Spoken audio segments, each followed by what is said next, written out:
Trinidad and Tobago, welcome to another edition of Scoreboard here on ACTN. Always a pleasure every Tuesday evening between the hours of 8 and 9. We come to you in your homes where we bring something that is relevant in sport in Trinidad and Tobago. A big shout out to all the loyal fans of Scoreboard. We appreciate you because without you we have no show. Tonight we're going to be talking rugby, and you know from time to time you have seen a lot of rugby on ACTN because we really want to support the sport of rugby because we to our own way of giving back, especially to a sport that we feel is helping a lot of the young youths in rural communities. And we have two gentlemen on set tonight. First of all, we have Mr. Colin Peters, the president of the Trinidad and Tobago Rugby Football Union. Mr. Peters, it's a pleasure. Always. And we have Mr. Rudoph Jack. Now, who don't know Jack? You don't want to know the man. Jack is the man who has really, especially in the so-called ghetto area in Maribela, has really transformed a lot of young boys and girls who maybe, if it wasn't for Jack, we don't know where they would have been. And they have made national team, they have traveled, and he's doing a tremendous job in Maribela. He also was appreciated by receiving a lot of awards for what he has done.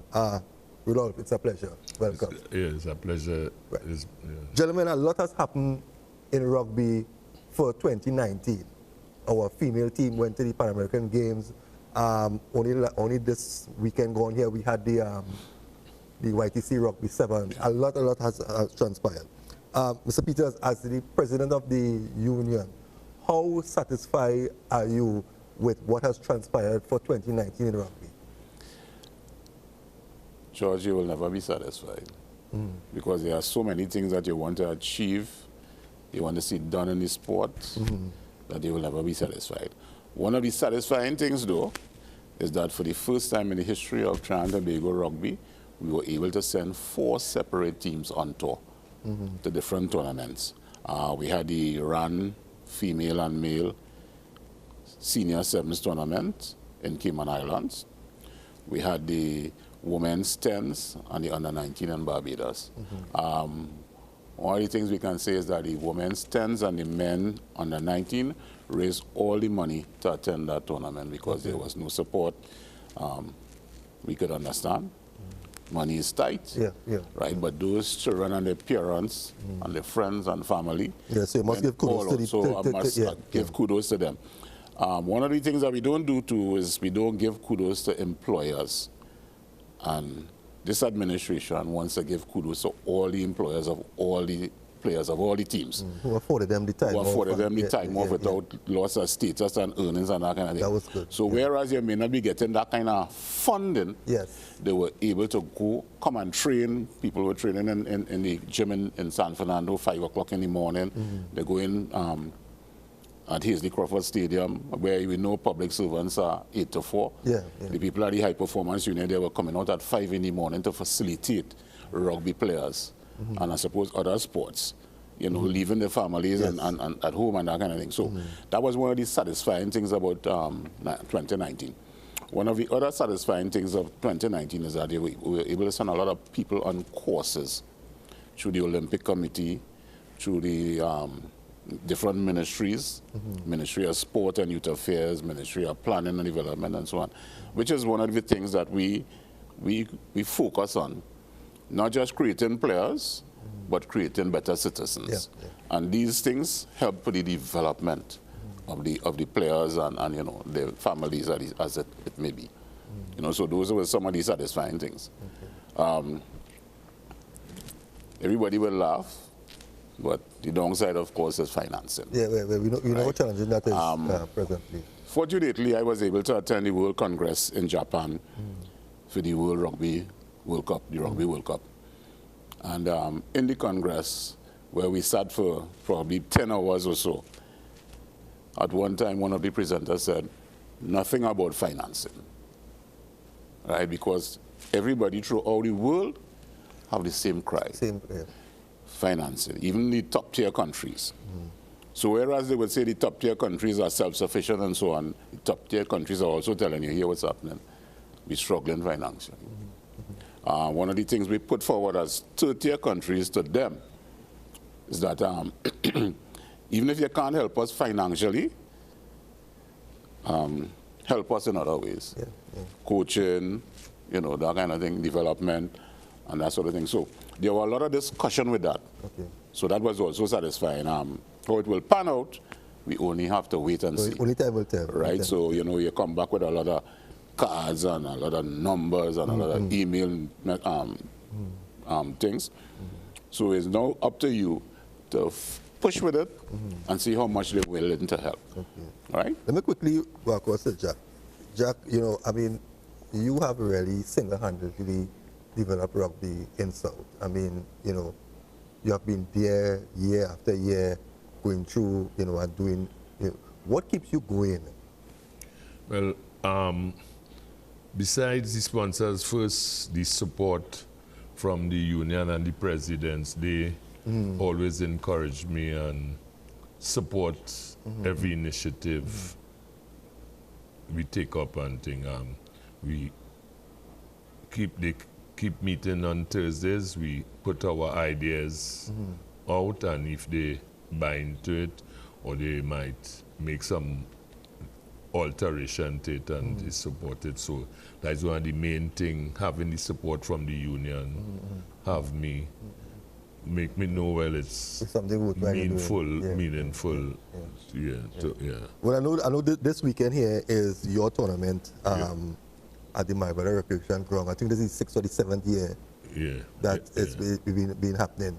Tell us a bit about, you know, what this weekend entails and what are some of the little challenges you're still facing, you know, in getting the tournament up and running. Well, as the president mentioned, finance, but on Saturday we're expecting through the TTRFU, the Rugby Union Development Program, which I'm part of, is having the under 18 male and female, and I doing and then we introducing the under 16 aspect of it this year through the TTRFU. So we introducing under 16 tournament. Age category. Is this the first time? Yeah, under 16. Although I've been to England 4 times with under 13 through touring. Oh, it's the first time for the under 16? Yeah, in Trinidad is the first time we went down to that age category. And that's the Saturday, and the Sunday is for the big guys. The senior male and female, we expect, as it is, we expect the San Fernando Mayor having his challenge trophy. The Attorney General, well, he given a challenge trophy too, and maybe 10 cents. So, well, I haven't gotten back to him what is. So you're getting the support. Yeah, hopefully, yes. But I know the Mayor challenge trophy, the replica, a small funding and some water and thing we getting from the Mayor, and the Attorney General say, well, he trying to give me tents, water, and we're not sure about the financial aspect, because I initiated him that I wanted to do money prize. Oh, so you ain't sure for the money? I ain't sure. I haven't gotten back to him yet. Sometime during the course of the week, we'll know for sure. Okay. But that wouldn't be a deterrence to the team, because I think in rugby, it's a sport that people just love, they love to play. So whether or not there is financial, you know, they come out, because that is something I appreciate with rugby, you know, because you always see that support, you know, and it's a sport that I find, you know, it doesn't get the kind of recognition that it deserves. And what I'm looking at now, especially coming out of the school of rugby and the under 16, you know, and rugby is a sport for the grassroots, and it's a sport that the children from high-risk areas, I think, will adapt quickly too, right? So to me, rugby is one of the sports that I think is assisting in crime reduction. I don't know if you agree with me. Of course. You understand? And it's a sport that we always see that support. When you go to games, after the games, you see people mingling around and that sort of thing. You know, so it will be nice to get a little financial prize, but we know how things are. Yeah. But looking back at the tournaments that went on for 2019, I know you say you're not always satisfied, but you are contented with what you have seen, and especially with the School of Rugby now coming on board. The sport is growing. It is growing. As you know, we have the 9 YDOs who work in different areas throughout Trinidad, and well, we're still trying to organize for Tobago. Mr. Jack has always been a driving force as far as development is concerned. Anywhere you go in the rural community, you see me, you know? Anywhere, you know. And he has carried me places in Trinidad that I've never seen before. Yeah. You know, so I have to commend him for that, right? And as I said, it's one of the things that takes away from the crime and that sort of thing, because the game is, let's face it, it's a contact sport. Yeah. So right? yeah. So that energy could always be burned in rugby in a legal way. Yeah. Right? Yeah. So you don't have to think about the guns and all that kind of thing. Come play rugby, and you'll be taken care of. You know, I missed something that you said, but anyway, I'll go ahead. We need the support all around. And we need for parents, we need for people to understand that here, it was perceived to be this hierarchical sports where only the rich and famous played. That went out 40 years ago. I suppose somewhere along the line we missed the bus in that we weren't able to get the message out that here everybody could play rugby. And I think Jack is one of the people responsible for breaking that mold, you know? Because Jack produces teams from under 10.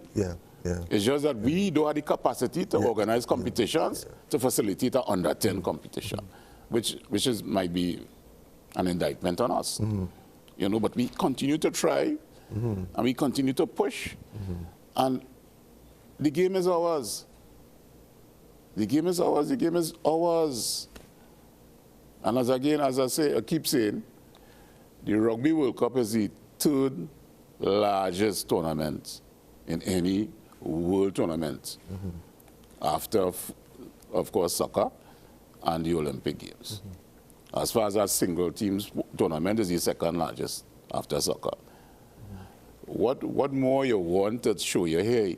This thing is real. You need to get involved in it. You know, join us. Join us.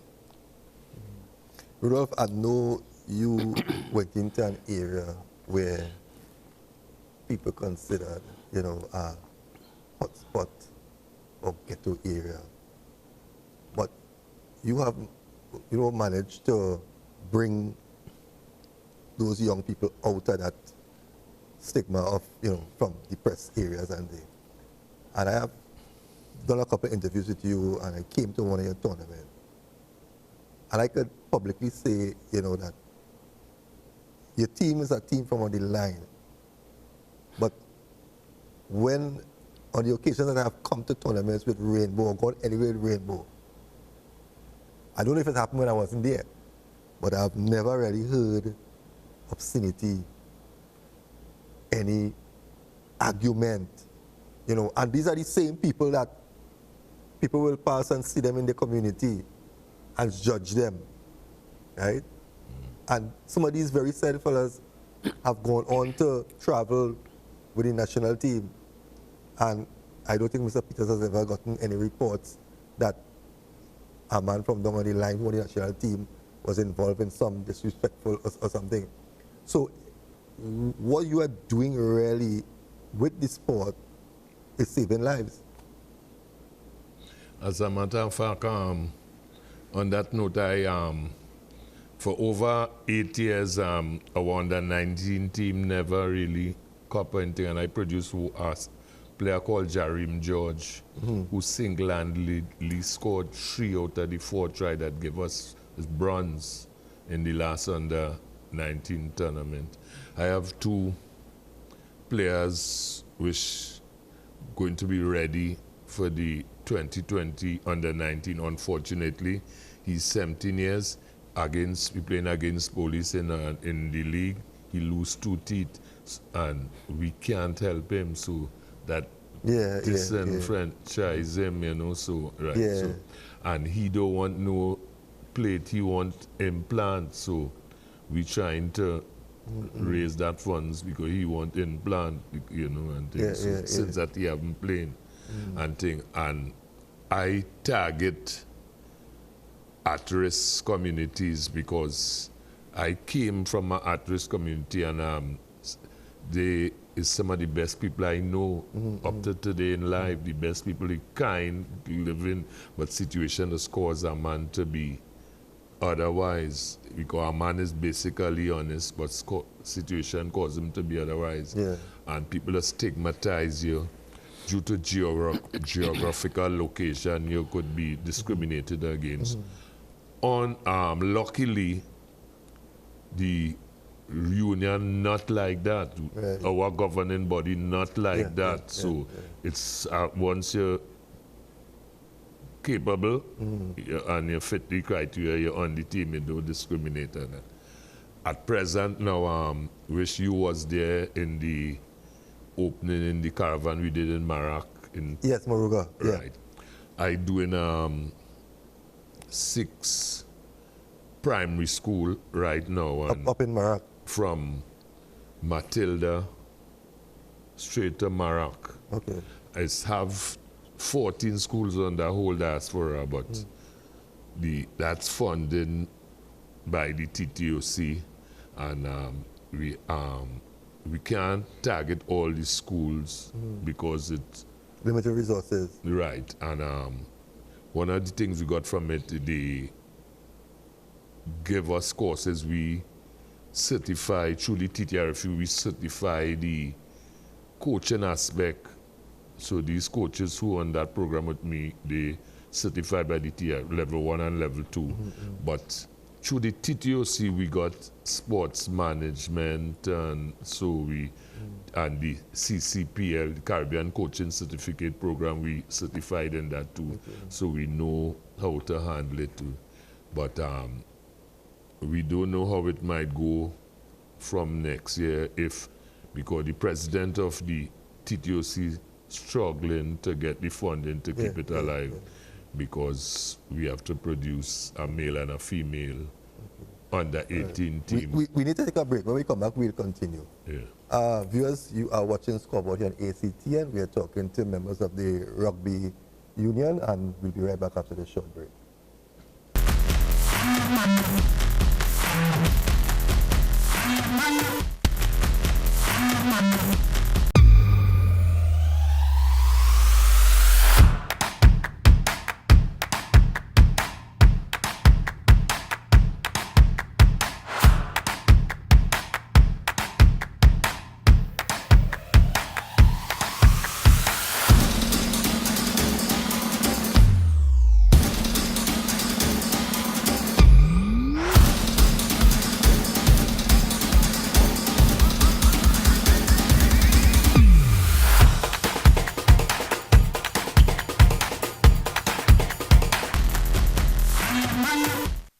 Welcome back, viewers. Welcome back to Scoreboard here on ACTN. Jackie, we're talking about the project in Moruga, right? And we were talking about you don't know how much more the TTOC can do because they are not struggling for but you know, sometimes there are corporate businesses and people looking at the program. What area, what is your major concern in keeping the program alive? Because this is a program dealing again with primary school children, and as I try to tell people, a child don't leave primary school and go into college and start fighting. He'll be fighting in kindergarten. Yeah. You understand? So if we can get something constructive in the primary school to keep these kids occupied, you will find that they will not be going to college. So what feel is, in what area you all need that help? Okay, right. Well, the TTOC introduced a thing called the LTAD program, which is the Long-Term Athlete Development Program, right? So they will start to play competitive from the secondary school. So whosoever coach hands they fall into, they will have athletes who already know the basic fundamental.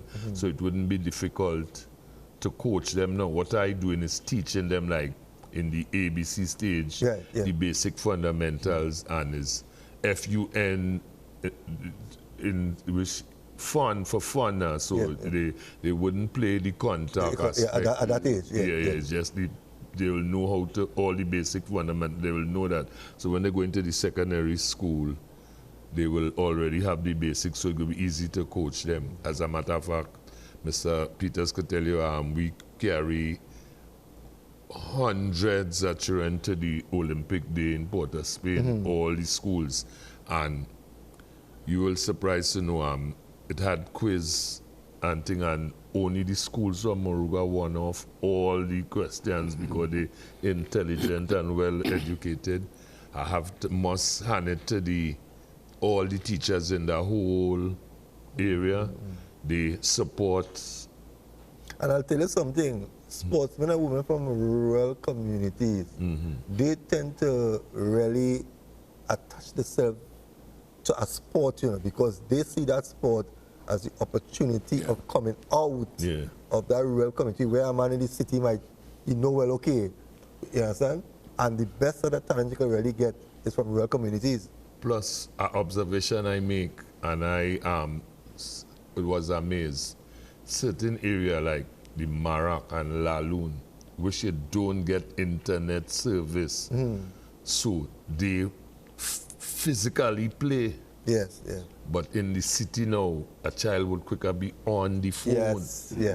Distraction. Yeah, because they're on the phone, but they literally play. Yes. No, you're very correct with that. I do the Marak Baptist, the Laloon Roman Catholic. I was introduced, Miss Annette Knott came and we was to do the Grajime Roman Catholic, but funding we don't know yet. And we do the St. Mary's, we do the Cowan Hamilton Secondary, we do the Moruga Anglican, and we do the Fifth Company Baptist. When you say funding, let's take one school for instance. What's a budget like to deal with one school? Okay, no, well, right.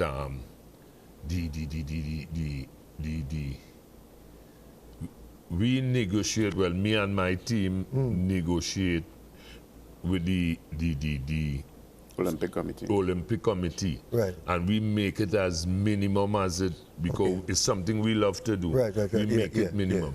But I've the coaches which took the course, the coaching course and the sports management course, they are young people, so they have to get a salary. I do it for almost not next. No, what I'm trying to get is again, if somebody might be watching the program, maybe able to contribute something. Okay, right, all right. Right? So you're looking at how much after 5,000, 10,000. Okay, right. You just do, we just do it for the minimum our coaches get $300 a session. Okay, right. And that is, you have to do 3 sessions a week. Right, okay. But in our case now, we do get the time off in school, so that is 3 2-hour sessions. So we do 1-hour sessions. So we go in one day, we do 2 schools. Okay.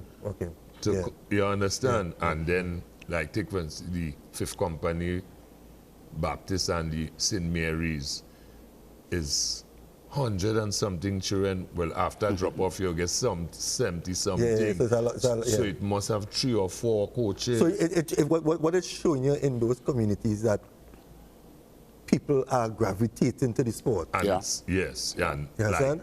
like the president say, that aggression, you know, so they love the contact aspect of it and thing, you know, but they just be behind us to. They want to play it competitive. Yeah, they want to. But not at the primary school. Yeah. So, you know, just play touch. Mr. Peters, if there's one thing you would like to see happen in rugby, like now, what that'll be? A home for rugby.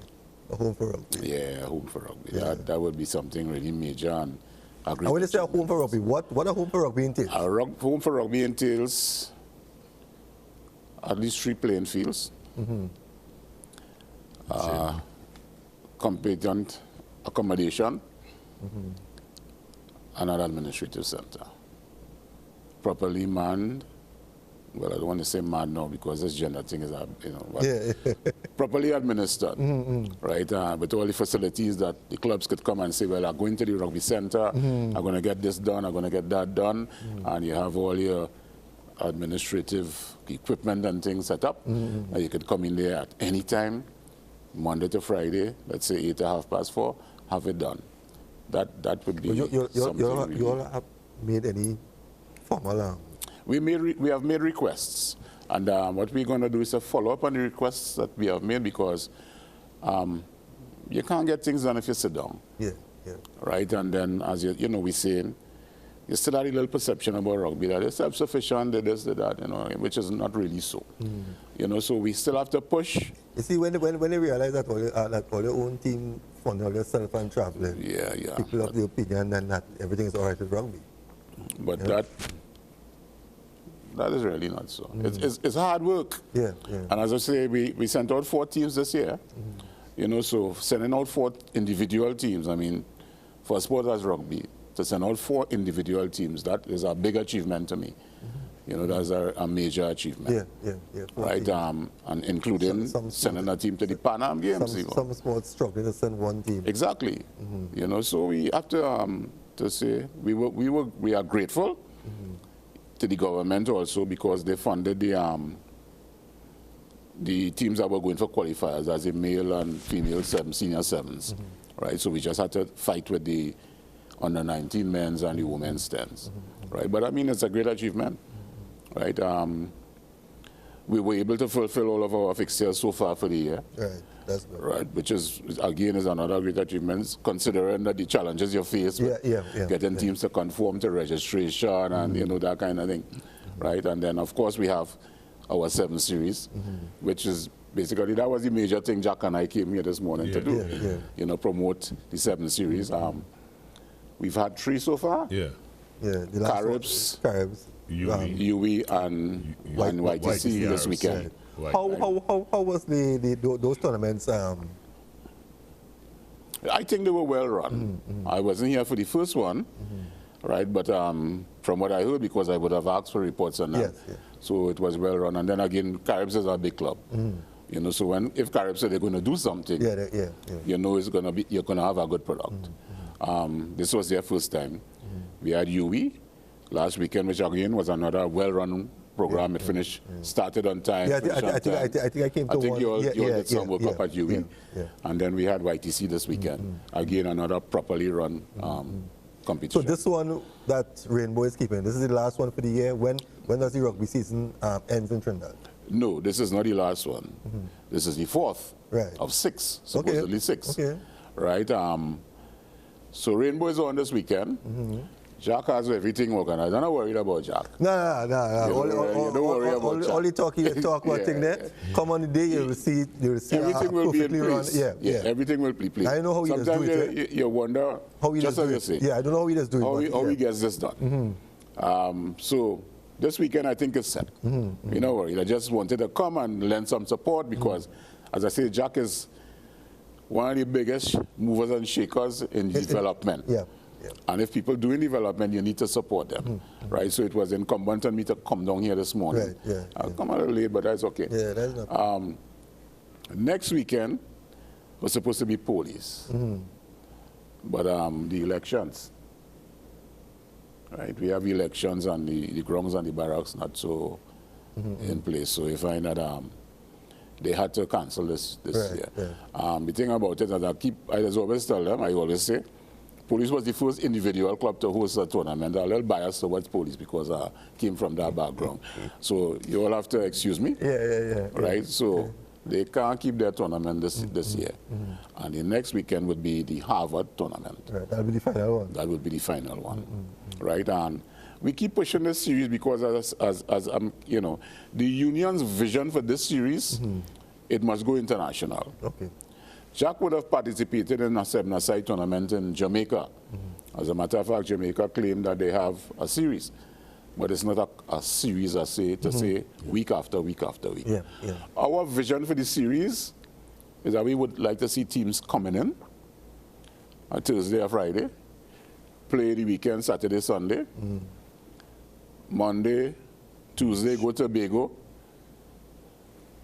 get the tourism part of the thing. You know, go Maracas Bay. They may be able to get a game on the Wednesday. They might be able to get a 15-a-side game according to how much players they come with. And then you settle back in Thursday and play the next weekend. And you fly out the Monday. So we have these people in Trinidad for 10 days. That's revenue. We keep talking sport tourism. What else you want from us? Where do you see this happening in the future? Yes, as I would not come here and speak of it if I didn't see it happening. And if it doesn't happen, I'll probably have to put my head in the sand. Right, but how soon can you? I think within the next 2 years, this will totally be, you know, on full. Because we totally committed to it. And we're going to be sending out, as a matter of fact, even during the time that I spent in Japan, you know, all the conversations were about that, right? And teams are interested. We have a couple of teams already asking how they could come to tour Trinidad and Tobago, to which we have responded and said, yes, we welcome you, right? Then we have the Homa football opening up with a 72-room hotel, right? And I keep telling them, I said, that's a sports park. Why can't we have something in our area too? And then we could say, rugby is right next door. When teams want to come to play, you have everything self-contained there. Couva is not too far. When I say Couva proper. Right? Shoguanas is right there. Port of Spain is not too far, 25 minutes from here. And, you know, so everything is there. Let's develop this and make it something real. You know, so that everybody could say, hey, destination of choice. The aquatic center is a world-class facility. The cycling velodrome is a world-class facility. Destination of choice, Trinidad and Tobago. You have all the tourism aspect of it and everything in place. Putting the tourism part, the marketing part in place, and I think that is where we falling short. That is where we falling short. But then we have to do it. I think some sporting organization needs to step up and do it, and the others will follow. You understand? And I really hope it could be rugby. You understand? Because I like the vibes with rugby. I like after the games, the getting together afterwards and the fellowship and that kind of you know camaraderie, you know, with the teams. And you know, I think that rugby is a sport that within the next 2 to 3 years will, you know, be a sport to reckon with. You know, so Jack, again going back to your tournament here, what can the rugby supporters expect over the weekend? And do you have enough room? Because I know that a lot of people going to be coming from all parts of the country down in Maribel. I know you all had some problems with the ground. Is that sorted out? Is the ground in good conditions? Yes, as a matter of fact, true to the mayor and Thursday, 5 CPEP team coming in to clean the whole ground, and then the marker coming in on Friday to mark the field. And then, well, we have all the thing. The only thing I might have to ask one of the Port of Spain team or Neighbouring Exile to bring down post pad. To pad, because we have to shift the goal posts football and erect the rugby post onto that field. Yeah, we don't have how the mechanism to use to erect the rugby post on it. And then so we'll be using 2 fields. So now you start on Saturday. What time you starting on Saturday? Well, and that's for the youngsters on Saturday. Right. The underage groups. We could safely start 10 or even 11 because it's 2 fields then. So it could, we say between 10 and 11 because we start in 11, but we will ask them to be there for 10 because I don't know if what day the Attorney General come in and the Mayor come in, so they need to inspect all the teams. Or if they come on the Sunday, well, if they mightn't come that early, so they will inspect the finalists or the teams who are about to like. So you're looking Saturday to start around 11? Yeah. How many teams you have on Saturday registered so far? All right. From the last weekend, we have 6 under 18 male, 4 under 18 female, and 9 under 16. I said under 16 is the first year you're hosting them. Plus, according to how funding go this week, we will invite some of at least 2 at the school, the Marak and the Laloon primary school. To as a kind of exhibition. Yeah, just be there for that'll be nice. Because it take funding because the Olympic Committee put out a lot of money was to bring the hundreds of them from Moruga and the president of the Olympic Committee trying. But you never try approaching the police or the army to supply a bus? Well, as a matter of fact, they wouldn't. Peter's laughing. That is for the president and to do. As a matter of fact, that's why I roll a ball. Right. The requirement for the sevens, you have to have at least two ambulance. So the president assured me that they will get Defense Force and YTC ambulance. And I also financing Red Cross. We paying for Red Cross in case one turn out. Plus and which one? Well, so Peters, we have to look forward now because 2019 nearly finished. You know, you have just 2 more rugby sevens and then that's it. We need to take a break. When we come back, I want to talk to you and find out what are your plans for 2020. Because I know it's not too early to talk about it because 2020 will be right around the corner. So viewers, stay tuned. We're talking rugby on Scoreboard. We'll be right back after the short break.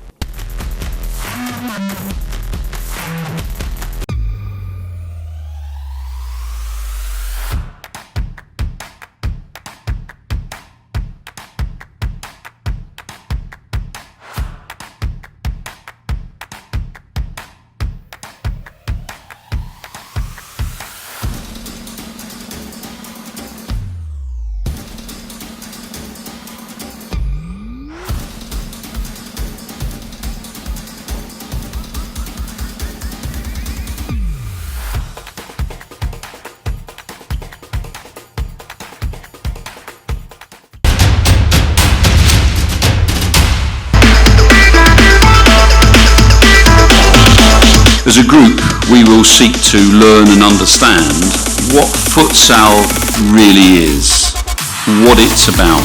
Is your understanding the same as perhaps our understanding and the broader game as a whole?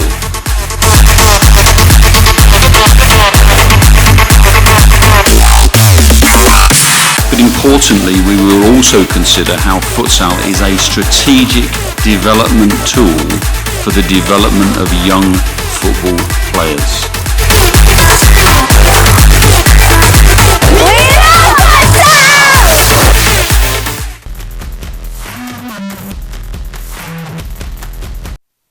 Welcome back, viewers. Welcome back to Scoreboard here on ACTN. Mr. Peters, as I said before the break, you have about 2 more series to finish, and then we're going to 2020. What are some of the major plans that you have in store for rugby in 2020? Okay. All right. We spoke about the home for rugby, and I don't know if you remember that we've recently been granted the rights to host the 2021 Commonwealth Youth Games. Right. So plans for that has to explode into 2020. We have to get everything in place. We, as the Rugby Union in Trinidad and Tobago, are totally responsible for the hosting of that tournament. Okay. So we have to get all our committees and grounds, everything, everything in place for 2020. So that's a major thing that we have to do in 2020. Also, we always talk about training. We start 2020, as a matter of fact, with a training course organized by, well, Mr. Jack was one of the persons who proposed the course, and we engaged Rugby Americas North. Okay. So they will be sending down some facilitators in the 3rd week of January to do coaching, referees coaching, and facility building courses for us.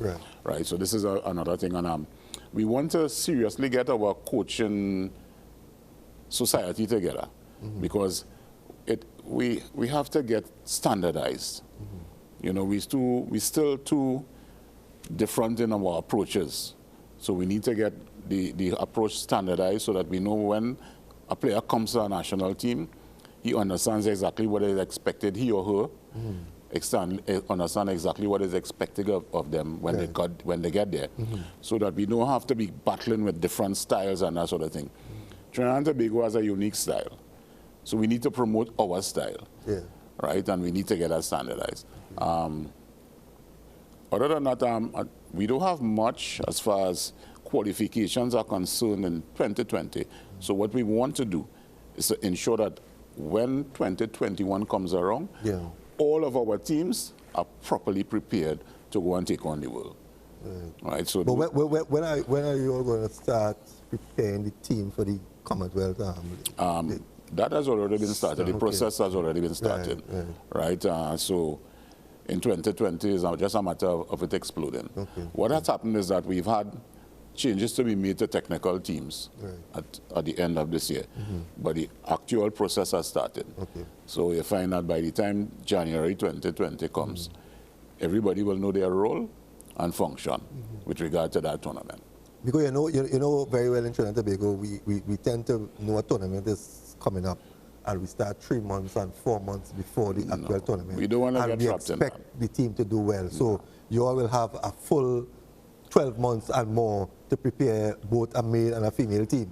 George, I don't think we'll be forgiven if we didn't prepare properly for this one.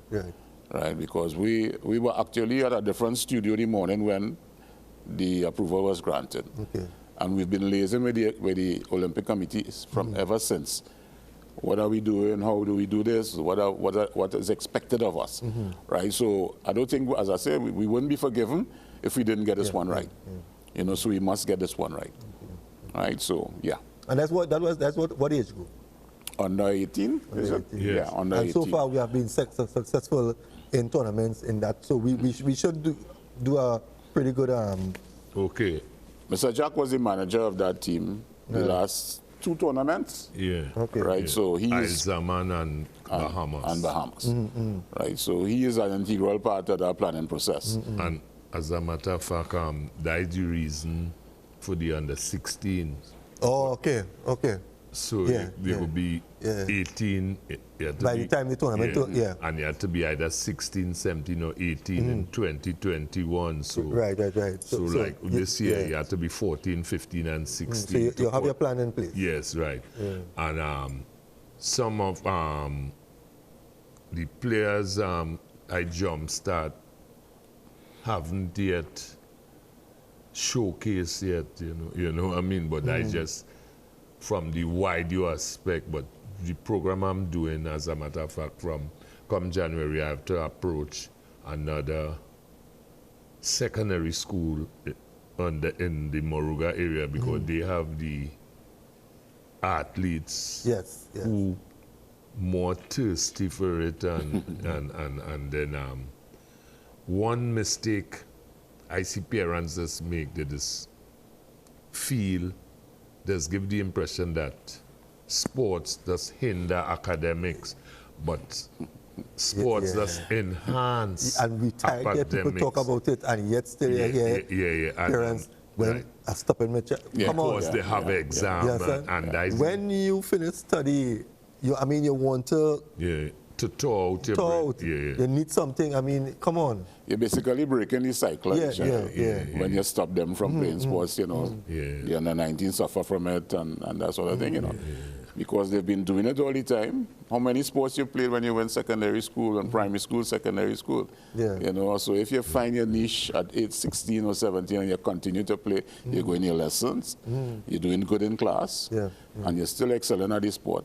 When you break that and say, hey, exams coming up, you're breaking a whole cycle, which hinders the child's mind now, because I wonder what are supposed to do with this extra time? Exactly.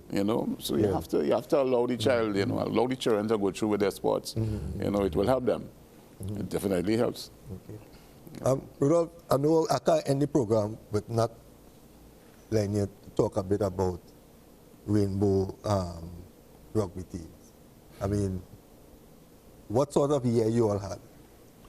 Well, we played in the senior division because, to be honest, we see, my opinion is Trinidad and the Caribbean to some extent could only excel in sevens, the sevens format, because we do have the physical structure to deal with like the world class 15s in 15s, which I mentioned that since 2016.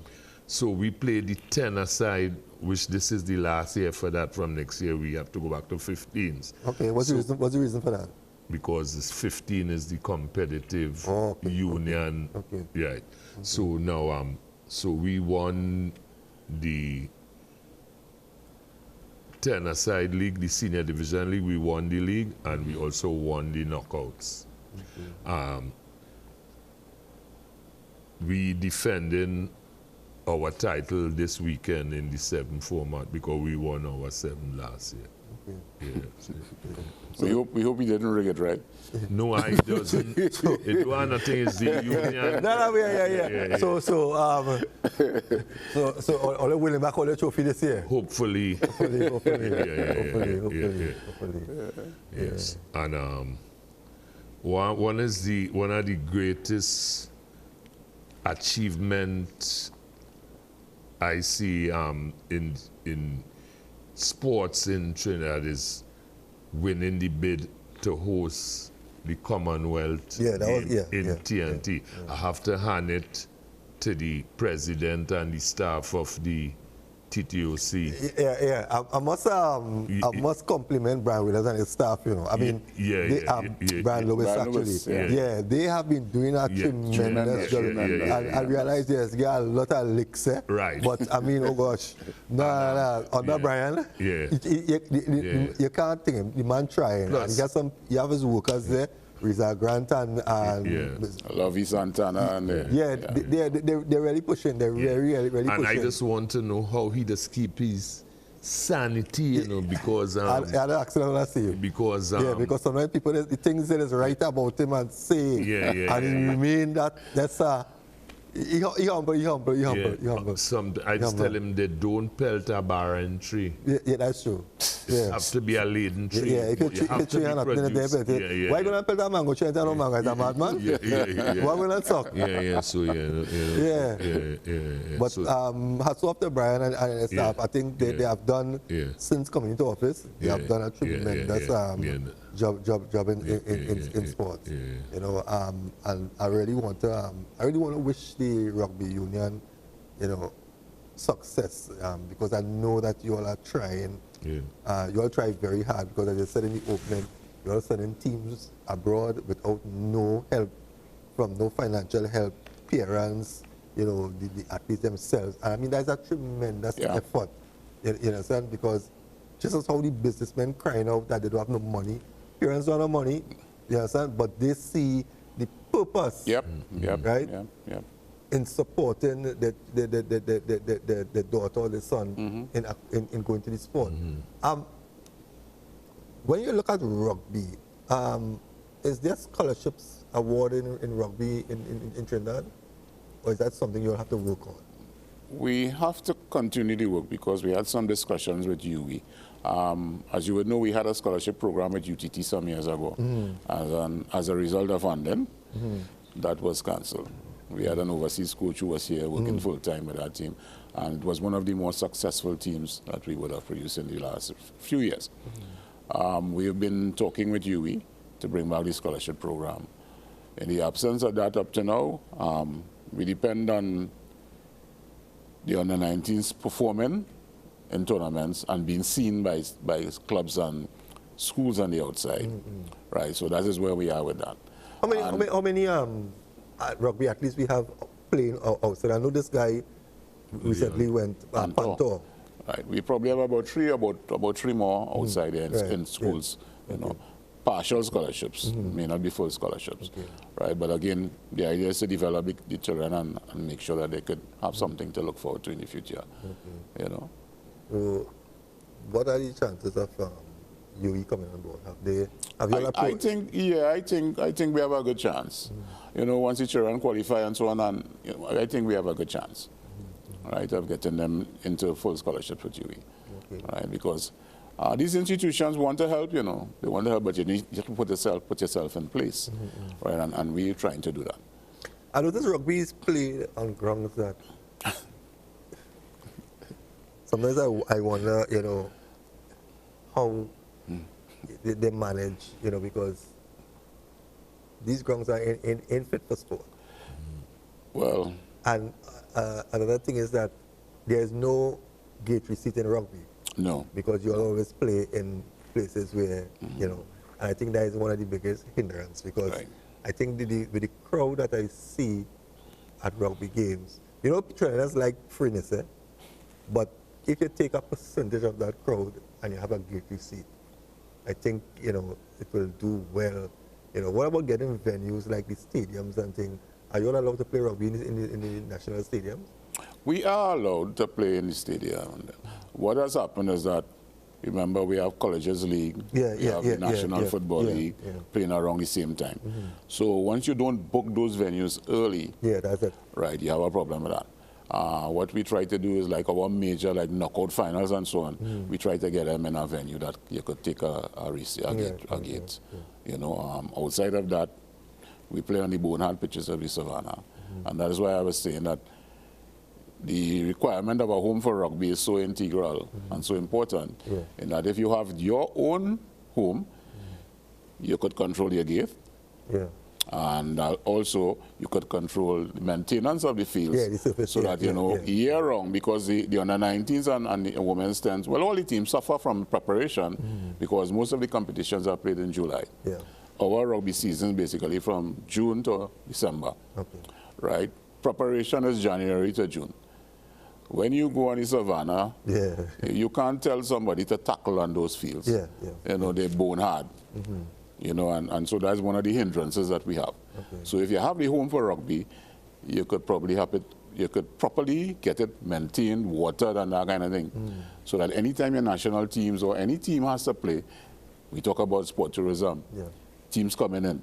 You can't take a team coming in, a college team coming in from USA and so on. And say, here, what's up? This is what you're playing on. That is, that's like a crime. Before we end, what about Rugby and Tobago? How is that going? Rugby and Tobago is not going too well right now. And I know we have said it before, that we have to engage the House of Assembly. We had a development officer in Tobago. He has reached retirement age. Right? When I say retirement age, he can't do it again. Right? We have identified one person, so we want to identify another person and approach the assembly to fund those two persons to do rugby development in Tobago. Because right now the Tobago Rugby Club they're not participating, and we can't really afford that. Right, because we don't want to be accused. And that is where, as I said earlier in the interview, where the tourism part can come in, because if you can invite some foreign teams to come and take them to Tobago and that kind of thing, it will draw. And I think once somebody comes to Tobago, you always want to come back. They will want to come back. So I hope that is something in 2020 that could come to pass. We just have about 4 or 5 minutes remaining. Rudolph, anything you want to share with us before we wrap? I would like to just talk on some of the people who helped. Yes. All right. Yeah. First, I want to talk Afan's Bakery, Ronald Austin and his wife. They stay helping us throughout the thing. Kenneth Prescott from Kennycon, who caterer for offshore. Karached and M. Campbell, right. Indusaf, Sipasad from Marbella, Sao, and Martiniques. You know, these are the Gerard Ferreira, he and the San Fernando mayor and the attorney general for the input in assisting us to make this thing. You see why we don't worry about it? We must start a call. I mean, you're calling the sponsors. I mean, it might be small, but you have the people there, and it's a little bit that will add up. You understand? So that's what I'm saying. We don't worry about no, we don't have to worry about it. They said. They get through, as the young people say. Any closing comments? Again, we want to keep the sport growing. We want to reach out to the public. Join the sport. It's fun, as you say. We have 3 halves: the first half, the second half, and the third half. The third half is after the game, where people sit and mingle. Both teams sit and mingle, regardless of what takes place on the field. After the game, it's a camaraderie, right? And that's what we want to promote. Networking, and the only how you could network is by meeting people, right? And that's what we want for the sport. Mr. Peters and Mr. Jack, it was a pleasure. And again, viewers, we will spend some time here discussing sport of rugby. This weekend, the 23rd and the 24th, at the Maribela Recreation Ground. Rugby at its best. The Rainbow Sports Cultural Organization, they are hosting their annual tournament. It starts around 10 on Saturday morning, and we go straight into Sunday, where the senior teams will be taking part. It's absolutely free. All the rugby supporters go out and support. And it's not that you're going out to support rugby, the sport, you're supporting the young people. You're showing them that you appreciate them. Because, I mean, playing a sport without no spectators, I mean, it's no encouragement. So I would urge the people of San Fernando and the surrounding areas, go out on Saturday and Sunday and support rugby at its best. Again, if you miss any part of this program, there's a repeat tomorrow at 1 p.m. And just enjoy the rest of the weekend, and I'll join you here next week, Tuesday, same time, same channel. Do have a blessed week ahead.